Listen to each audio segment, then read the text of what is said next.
Well, hello everyone. To be honest, I haven't thought of recording another presentation, but I was asked to make another report on some other place from the game. Devil's Island, Tower of Insolence, Goddess Eva's underwater gardens have been proposed to me, but of all the options I have chosen the Wasteland so far. First of all, it is directly adjacent to the Forgotten Elven Temple, which I reviewed in the last video. And since I've started from Glujar territory, I decided to stay here for a while. I will try to be brief, but cannot promise. Excuse me for my accent, but as they say, if you have English accent, it means that you know at least one more language except for English. Actually, I know 4, so I just beg your forgiveness in this case. For now, English is the only language that everybody can understand. So, let's get started. Acquaintance with this place begins in the city when we talk to its inhabitants and guards about the lands and territories adjacent to Glujar. So one of the residents of the city very fluently tells us about one powerful magician named Beleth, who led crowds of undead and demons to these lands in the hope of seizing power over the southern region and establishing a kingdom of darkness here. Also from one of the gods you can hear the story of his cousin, a mercenary who happened to visit the Wasteland, and this cousin used to say that ants the size of a mountain live in the big cave in the middle of a huge desert, and they eat people. The god himself, named Bryn, admits, however, that he is suspicious about such stories and would rather believe that his cousin greatly exaggerates the size of the monsters he has seen. And in order to check all these rumors and to find out the truth about this place and get some information about the mysterious evil sorcerer, we'll go to the Wasteland. If we do the right thing, then our path should lie south past the ruins of despair and the Windowwood estate. But I did it differently. We will begin our journey at the southern cape of Glujar. It is easily accessible using the services of the gatekeeper. And we will go through the desert from south to north and come out from the side of the abandoned estates.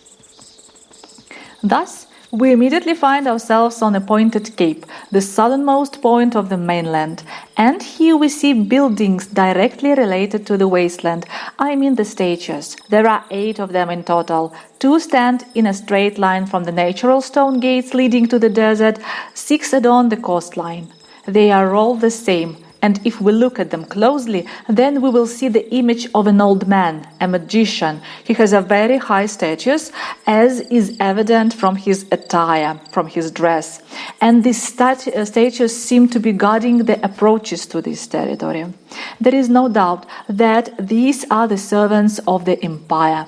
On the reverse side of each of the statues, in addition to the lengthy text, we have an image of a crowned bird with rays escaping from under its feathers.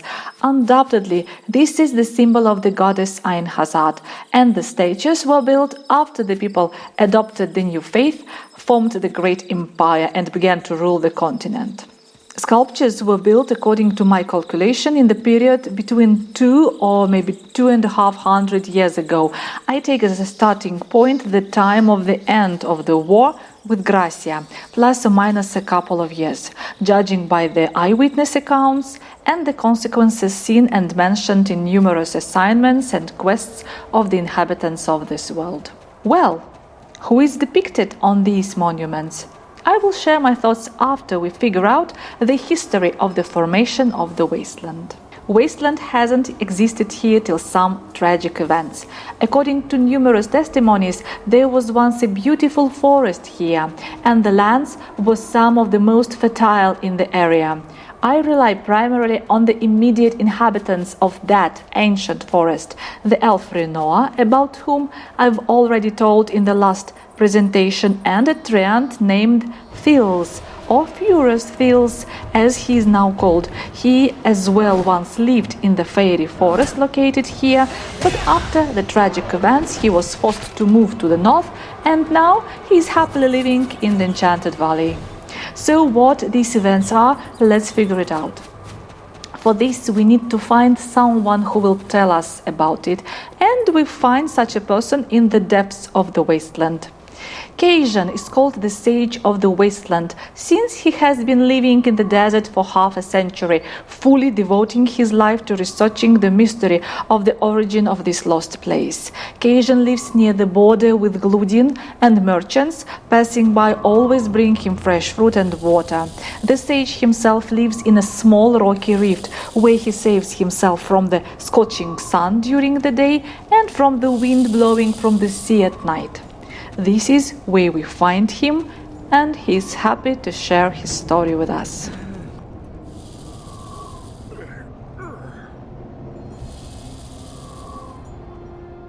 So, this is the story of the magician Beleth, one of the most outstanding sorcerers the world has ever seen. It happened just after the death of the son of Emperor Shunaiman. He had no direct heirs, and the eldest grandson of the great Emperor Shunaiman ascended the throne. The newly minted, short-sighted ruler thought only about the profit that his lands brought and did not pay any attention to the lack of authority that was happening in the magical environment. A long time ago, when the still young and very ambitious son of the great Emperor Shunaiman tried to cross the White Sea in order to subjugate the continent Perios, later called Gracia, on the other side of it, he encountered mechanical monsters unknown in the eastern lands. They were created by the dwarves defenders of Perios, who took the technology of the giants as the basis. After all, it was on the lands of the western continent that the empire of the powerful race of giants once existed, and it was there that all their main laboratories and artifacts remained. Then, realizing that people cannot defeat the highly developed inhabitants of Perios, the son of Shunaiman issued a decree on the development of magic in the human kingdom. In the northern forests, at the site of the fall of the mysterious meteorite nebulite, the Ivory Tower was founded and built so that human mystics could explore and study the magic of all races and peoples and enhance their witchcraft abilities. Not far from the tower, having cleared the land from the warlike orcs and lizards, the emperor ordered to build a fortress for himself in order to personally monitor the progress of the preparation of a new powerful army of magicians, which would be able to withstand the mechanical army of Perios. This is how the Oran castle was built, and then the fortified city fortress nearby. But the emperor was not destined to test fate a second time in the west of the world, since shortly before the planned voyage he died, and another descendant of Shunaiman took his place. The new emperor was not at all interested in any military campaigns. From that moment on, the magicians of the Ivory Tower were left on their own. Among them was one extraordinarily talented sorcerer named Beleth. With ease he achieved better and better magical results. He knew many languages, including the ancient Elvish. He understood dwarven runes and the records of giants, and at some point he became an almost invincible rival for any magician or warrior on the continent. Because of his exorbitant vanity and lust for power over the world, Beleth conspired with demonic entities. Thousands of demonic creatures sided with the powerful sorcerer. With difficulty, together with the best elven magicians, human sorcerers, under the guidance of the Grand Master Illyria, the founder of the Ivory Tower, managed to chain Beleth and imprison him in the dungeon under the tower. Despite all precautions, Beleth's supporters managed to free their master, and countless hordes of demons led by an invincible angry magician moved to the south of the continent. It was on the lands of Glujar that the final confrontation took place, which decided the fate of the battle as well as this once flourishing region. The magicians of the Ivory Tower, having gathered all their forces together, created a spell that was supposed to destroy the sorcerer who threatens the whole world. For 2 days and nights, fiery rain fell on the ground and dark magic swept off the entire southern part of the world like a whirlwind. But as a result, everything turned out not at all as planned by the magicians. The curse that they unwittingly casted sucked all the magic from all living organisms around. Beleth himself, wounded, exhausted but undefeated, fled to the nearest island, where the sorcerers from the Ivory Tower managed to imprison him forever. Shocked by what had happened, the head of that operation, the distant ancestor of the sage Cajun, could not stay in Glujar and wandered around the world for many years, trying to find forgiveness for himself. Understanding and humility gradually came to him, and when he finally found himself, he returned in the hope that he would be able to restore this homeland to its former beauty. I think this is his image that we see in the statues guarding the wasteland, the magician, under whose leadership it was possible to get rid of the terrible demon Beleth, an ancient ancestor of the sage Cajun. Many generations of the ancient sorcerers passed on this information, and now Cajun believes that he is already close to reversing the spell. The elder says that the witch who had read the terrible spell fell into a deep state of shock from everything that had happened. In a rage, she shattered the cursed manuscript and scattered parts of it in the wind, stating that she would not allow anyone to ever use such evil magic again. And only now, after many years, the sage realized that the spell was the key to restoring this place. He believes that when he managed to collect all the scraps of that manuscript and read the curse backwards, this desert would have a chance for a second life. That was the story, and the sage offers to help him to look for scraps of this very manuscript in the desert. But we will probably refuse for now. Although it is really interesting to see how, with the help of a reversible spell, this land will again become a blooming paradise on earth. Before finishing, I will focus on a couple more interesting places here. The first and the most controversial one is the destroyed giant statue. I have never played the Hellbound Chronicles or studied their quests and do not personally know Beleth or any of his minions. I am based on simple observation. There is a version that this statue belongs to Grancoin. Now people say that this statue was made in honor of Beleth, who for some time managed to reign here. I don't think the statue belongs to a demonic sorcerer or to Grancoin. Ancient robes, naked torso, a weapon not typical to a magician and not a hammer of Grancoin actually. The sizes, at a height of about 40 meters without weapon. I believe that this statue is in full growth and it belongs to one of the prominent representatives of the giant race. In confirmation, I will show you one interesting symbol here, and such a symbol we'll see, ta-dam, on one of the buildings of the giants. And there are tall statues in robes and tunics on the approaches to the ancient city of giants and inside of it. I believe that these are the remains of that time, the memory of the time when the world was ruled by highly developed godlike creatures, the giants.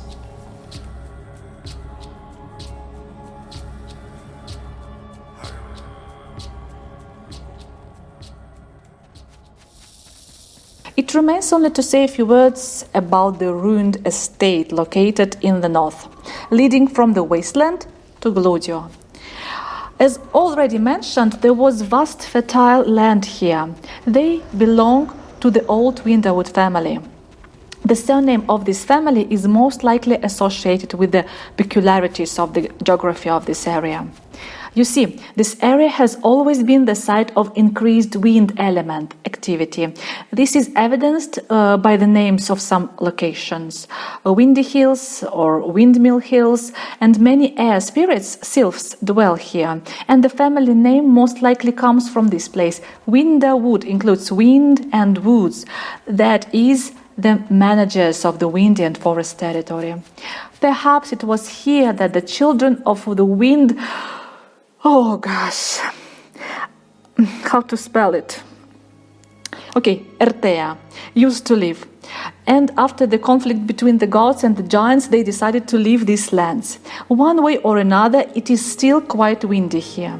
Until now, sylphs, the spirits of the wind from all over the continent, fly here to feed themselves with their native element.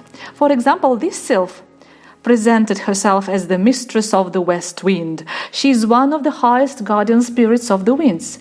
Her service is to direct the spring winds to the valleys and forests, and it is here, according to her, a very good place to recharge. But she is a spiritual creature and any low vibrations are extremely disturbing to her and she cannot concentrate, therefore she asks to leave her alone, which is what we are doing. And we're going to take a look at this state. So Windowwood Manor once occupied a vast area from the village of Loston in the south to those wheat fields that were destroyed by a dark spell. After the cataclysm that occurred here, the land became uninhabitable. First, the farmers left, the hunters followed them, and the state was empty. Many years have passed, and the lands here again began to acquire their former fertility and beauty. But the nearest of the ruins of despair and the wasteland still makes this place unattractive for people. It is now home to the treacherous Al-Mahum mercenaries who once fought on the side of Gracia. The heir to this great family, Sir Colin Windowwood, actually has now moved to the Speaking Island, where he is the main guardian of the obelisk of victory.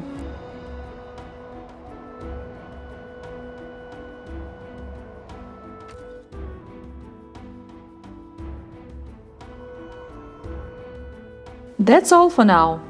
I hope I was able to share some interesting information with you, and I wish you well and good luck.